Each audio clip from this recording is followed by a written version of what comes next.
கர்த்தருடைய பரிசுத்த நாமத்துக்கு மகிமை உண்டாவதாக. இன்றைய நம்பிக்கையின் விதைகளோடு உங்களை சந்திப்பதில் மகிழ்ச்சி அடைகிறோம். யோவான் 16வது அதிகாரம் 23வது வசனம். அந்த நாளிலே நீங்கள் என்னிடத்தில் ஒன்றும் கேட்க மாட்டீர்கள். மெய்யாகவே மெய்யாகவே நான் உங்களுக்கு சொல்லுகிறேன், நீங்கள் என் நாமத்தினாலே பிதாவினிடத்தில் கேட்டுக்கொள்வதெதுவோ அதை அவர் உங்களுக்கு தருவார். Praise the Lord. பிரியமானவர்களே, ஆண்டவராகிய இயேசு தம்முடைய சீஷர்களுக்கு ஒரு புதிய வெளிப்பாட்டை இந்த இடத்துல கொடுக்கிறார். அதாவது அவருடைய நாமத்தினாலே பிதாவினிடத்தில் நாங்கள் எதை கேட்டாலும் அதை நீங்கள் பெற்றுக் கொள்ளுவீர்கள் என்று அவர் ஒரு உத்தரவாதமாக சொல்லுகிறதை நாங்கள் பார்க்கிறோம். நாம் இன்று தேவன் நம்முடைய ஜெபத்துக்கு செவி கொடுத்து பதில் தருவதாக அவர் உத்தரவாதத்தை கொடுத்திருக்கிறார். அந்த இடத்துல இயேசுவின் நாமத்தினாலே திடமாக நாங்கள் எதை கேட்கிறோமோ பிதா நாங்கள் கேட்கிற அந்த காரியத்தை நமக்காக வாய்க்க பண்ணுவேன் என்று சொல்லுகிறார். Praise the Lord. பிரியமானவர்களே, பல ஆண்டுகளுக்கு முன்பு ஆப்பிரிக்காவில் ஒரு கிராமத்தில் ஒரு மிஷனரி அங்கே அனுப்பப்பட்டார். அந்த இடத்திலே மக்கள் எல்லோரும் இயேசுவை பற்றி அறியவில்லை. அவர் கிராமத்திலே வேத வாசனங்களை கொண்டு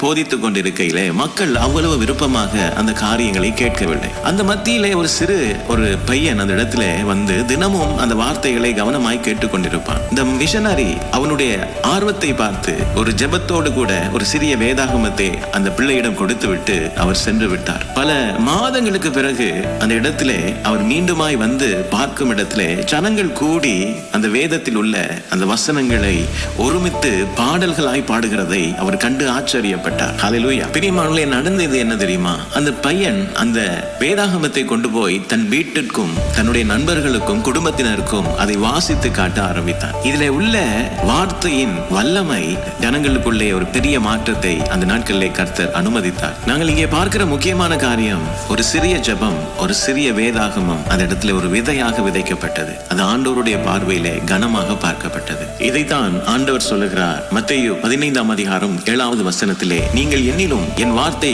உங்களிலும் நிலைத்திருந்தால் நீங்கள் கேட்டுக்கொள்வது எதுவோ அது உங்களுக்கு செய்யப்படும். Praise the Lord. பிரியமானவர்களே, கர்த்தர் தாமே இந்த வசனங்களோடு உங்களை ஆசீர்வதித்திருப்பார் என்று நான் விசுவாசிக்கிறேன். தொடர்ந்தும் பைபிள் மேரத்தான் வேத தியான பகுதிகளோடு இணைந்து கர்த்தருடைய ஆசீர்வாதத்தை பெற்றுக்கொள்வோம். பிரியமானவர்களே, இது அவருடைய வார்த்தை உங்களிலும் நீங்கள் அவரிலும் நிலைத்திருங்கள். கர்த்தர் உங்களை ஆசீர்வதிக்க போகிறார். God bless you.